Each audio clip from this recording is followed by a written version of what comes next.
Апай, Не болды Алмаз? мен жаттаған жоқ едім. Бұл не сұмдық? Бол, мектеп жабамыз.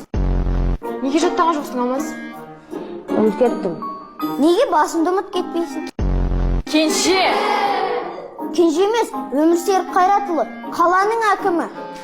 Бұларың ұят, бұл мәселені шешу керек. Директорды шақырыңдар. Келсем. Ал Кенже, Ал апай. сен әкім боласың. Рахмет апай, Құдай қаласа аузыңызға май. Жоқ, қазір боласың.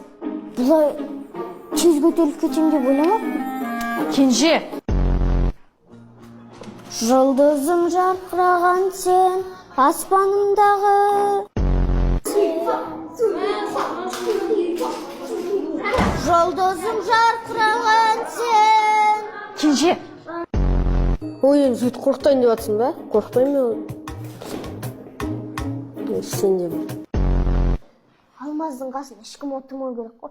Екі орындыққа әрең сиясыз. Сен өзі ауылға барып көріп пе? Жоқ. Ата-анам ше. Жібермейді. Ауылға барсаң, ауырып қаласың да өлесің дейді. Керісінше осы қалада ауырып өліп қалатын шығарсың. Әдемі жарасады.